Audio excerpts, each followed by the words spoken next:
We grow up believing that control is strength. Control your emotions, control your future, control the outcome. It sounds reasonable. After all, isn't that what responsible adults do? They plan, they manage, they anticipate risk and protect themselves. But beneath that cultural ideal lies a subtle lie, one that poisons our peace and erodes our spirit. The lie that control is not just useful, but necessary. That if you lose control, you lose everything. That chaos is your enemy. That surrender is weakness. But what if the opposite is true? What if it's not control that makes you strong but surrender? It begins early. A child learns to fear unpredictability. A sudden argument, a cold silence, a door slammed in anger, a parent withdrawing love without warning. These moments teach something deeper than words. The world is not safe, and when the world feels unsafe, the psyche adapts. It starts to manage risk. It starts to control not just the environment but the self. Emotions are monitored. Needs are hidden. Vulnerability is replaced with performance. Because if you can control how others see you, maybe you can control how much they hurt you.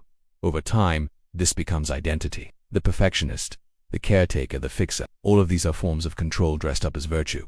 But inside, exhaustion, anxiety, loneliness. Because no matter how well you manage life, life doesn't always cooperate. People leave, health fails, plans collapse, and eventually even the strongest will comes face to face with the truth it cannot escape. Control is an illusion. This is where many people begin to break. Not because they're weak, but because the system they built to stay safe no longer works. The armor cracks, the anxiety increases, the plans unravel, and the soul begins to whisper, there must be another way. Not a harder way, a truer way. This moment, the collapse of control is terrifying. It feels like death.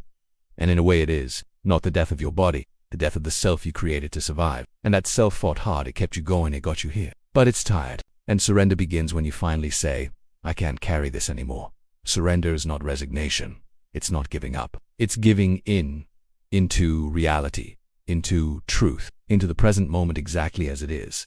Not how you want it to be, not how you feared it would be, but how it is. And in that acceptance, something strange happens. You stop resisting life and life begins to flow. This is the paradox of surrender. You gain power the moment you stop demanding it. You gain peace the moment you stop forcing it. You gain clarity the moment you stop grasping for answers. And in that, letting go, you discover a deeper strength. One that doesn't come from control but from connection.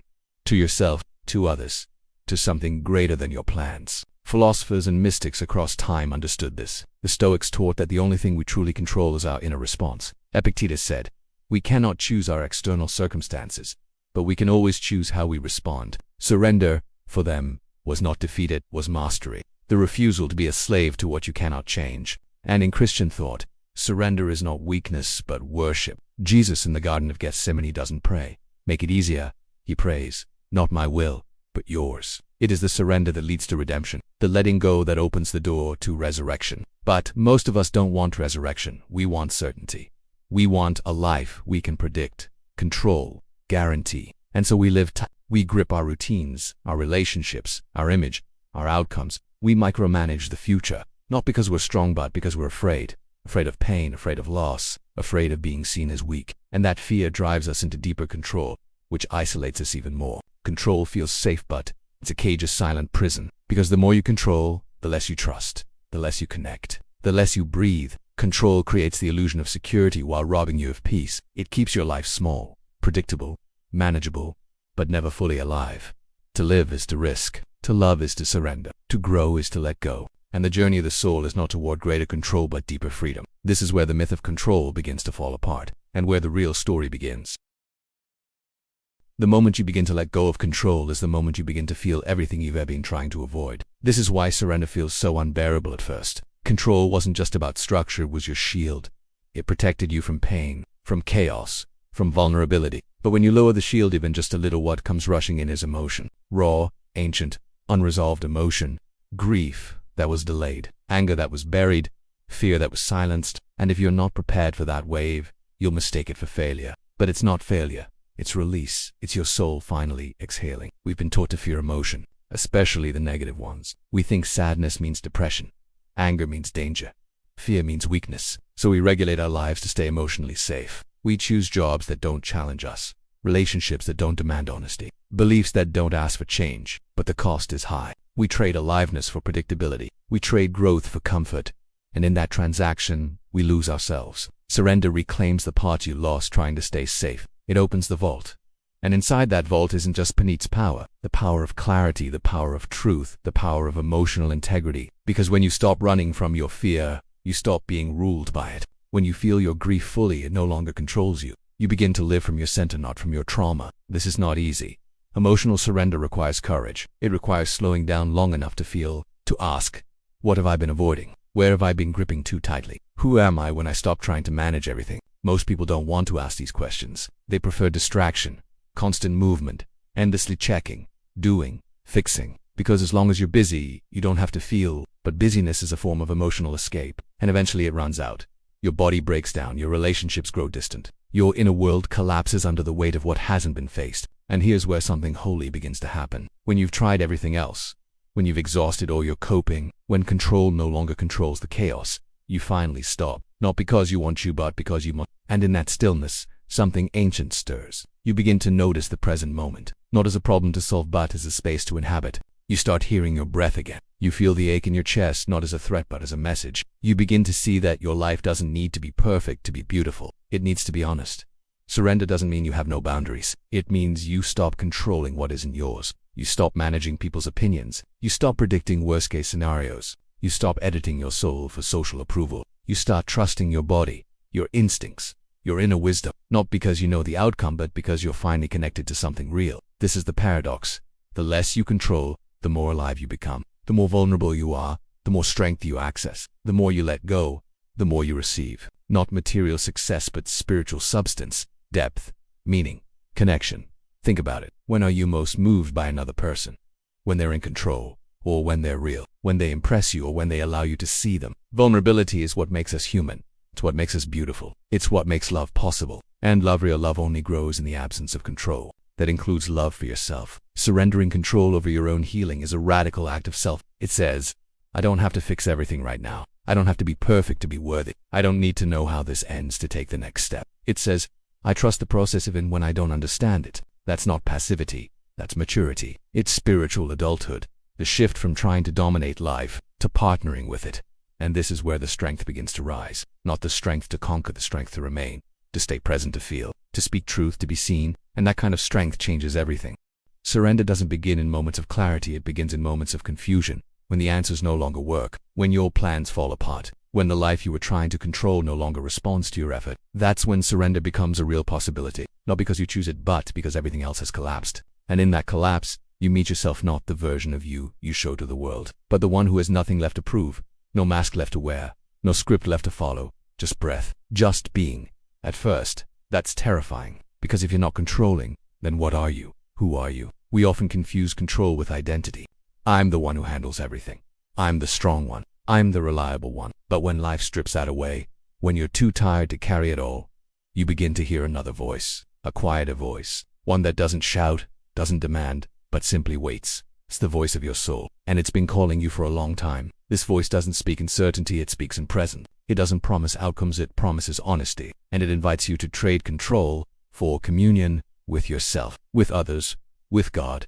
And that communion requires space. It requires silence. That's why surrender often leads first into emptiness. The letting go of control doesn't immediately bring peace. It brings a void. The plans are gone, the roles have faded, the mask has slipped. And in that emptiness, your instinct may be to rebuild, to fill the silence with something, anything. But if you can wait, something new begins to form, because the soul doesn't rebuild with control. It rebuilds with truth. Not polished, not perfect, but real. And the truth is this: you don't need to hold it all together. You never did. You were never meant to carry the weight of the world on your shoulders. You were meant to be carried. That doesn't mean you become passive. It means you become open. Open to grace. Open to mystery. Open to being supported. You begin to understand that control was never about power. It was about fear. And fear loses its grip not when you conquer it, but when you love what it was trying to protect. The wounded part of you. The child who didn't feel safe. The adult who still feels responsible for everyone else's happiness. When you meet those parts with kindness, the need for control begins to dissolve. This is the inner alchemy. Not turning pain into gold, but turning fear into trust. Trust in the process, trust in the unfolding, trust in the strength that doesn't always feel like strength. Because real strength doesn't always roar. Sometimes it's a quiet breath, a single step, a whispered prayer. Sometimes it's saying, I don't know what's next and I am showing up anyway.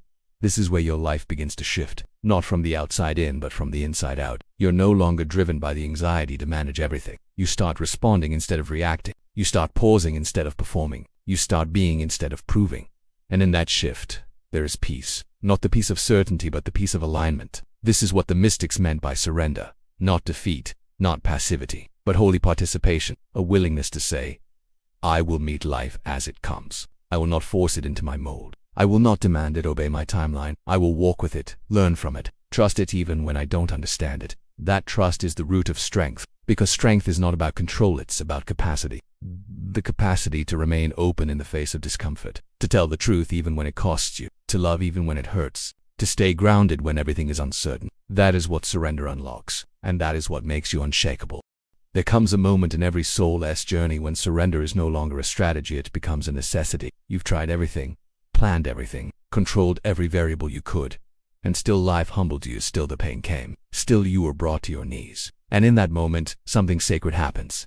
The ego cracks. The illusion of self-sufficiency collapses, and for the first time in a long time, you feel small, not in shame, but in awe. This is where surrender becomes spiritual, because when you stop trying to be your own God, your own savior, you begin to sense that something else has been here all along. Something larger, quieter, more patient than you're striving. Something that held you even as you pushed it away. Some call it God. Some call it grace. Some call it source, spirit, the divine. But names don't matter here. What matters is that you begin to recognize you were never alone. All your efforts to control weren't failures, they were fear. Fear that if you didn't hold it together, everything would fall apart. But when it did fall apart and you were still breathing, something shifted. You realized you didn't die. You realized life didn't abandon you. You realized that surrender didn't lead to destruction, it led to depth. This is what the ancients knew, that surrender is the posture of the soul before mystery. That when you bow not in shame, but in reverence, you open the door to transformation. Because transformation doesn't happen through force. It happens through yielding. Not yielding to fate, but to truth, to reality, to the part of you that longs for communion more than control. And that communion changes everything. You stop seeing surrender as weakness and begin to see it as wisdom. You stop interpreting uncertainty as danger and begin to see it as invitation. You stop resenting your limits and begin to find beauty in them. Because surrender reveals something stunning. Your soul was never interested in control. It was always calling you to connection, to participation in something bigger than your plans. That doesn't mean you stop planning. It means you stop worshiping your plans. You stop demanding that life go your way and begin to wonder where life is actually leading you. You become curious again, open again, teachable again. And in that openness, you begin to trust the unseen. Not blindly, but with the wisdom of someone who has tasted what control could never give. Control can't give you peace. It can't give you joy. It can't give you love. It can only give you the illusion of safety. And that illusion is too small for your soul. Your soul longs for freedom, for intimacy, for surrender, because it remembers the source it came from. This is why surrender doesn't feel like death forever. Eventually, it begins to feel like coming home. You stop striving and start receiving. You stop proving and start listening. You stop managing life and start dancing with it. And that dance is not choreographed, it's not safe, it's not controlled. It's alive and moves with you, through you, beyond you. And the more you move with it, the more your fear begins to fade. You realize, I don't need to control everything to be safe. I don't need to understand everything to trust. I don't need to fix everything to be whole. Wholeness doesn't come from getting everything right. It comes from returning to the place where you know you're already held. Held in your tears, held in your weakness, held even in your failure.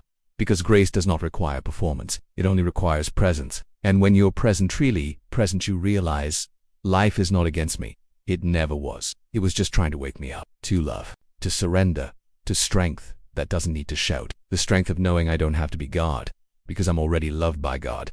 That's the strength no one can take. That's the strength that doesn't waver when the storm comes. That's the strength that holds you steady in uncertainty. And that strength, ironically, is born in surrender.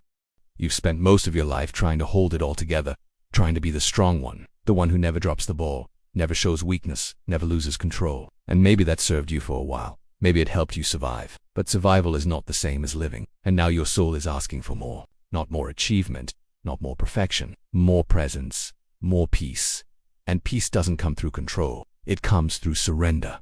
This isn't something you do once. It's something you choose again and again, in the middle of the storm, in the quiet moments, in the daily decisions to stop managing everyone else's expectations and start honoring your own heart. It takes practice, it takes patience, but most of all it takes trust, not in an outcome, not in a guarantee, but in the deeper current that has always been flowing beneath your striving, the current of grace, of life, of love. The world will keep telling you that control is strength, that vulnerability is weakness, that surrender is failure. But the wise know better. They know that surrender is not retreat, it's alignment. It's choosing to stop fighting life and start partnering with it. It's saying, I trust that there is meaning, even here, even in this mess, even in this uncertainty. You don't have to understand everything to live with courage. You don't have to predict everything to walk in peace. You don't have to hold it all together to be loved. You already are.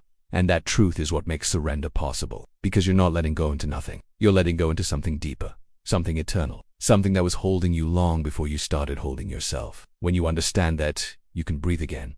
You can rest, you can trust. Even when the plan changes, even when the future is unclear, even when you're still healing, you begin to live with open hands instead of clenched fists, with a soft heart instead of a guarded one, with curiosity instead of fear. And the miracle is this: when you stop trying to control your life, you begin to experience it fully, honestly, beautifully. You see the ordinary as sacred.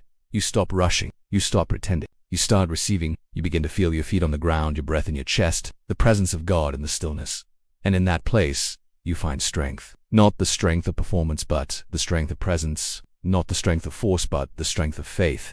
Faith that you're not alone. Faith that this moment is enough. Faith that even your weakness is holy ground. So here's the invitation. Let go. Not of everything, but of what was never yours to carry. Let go of the pressure to be perfect, the need to be certain, the illusion of control, and in its place choose trust.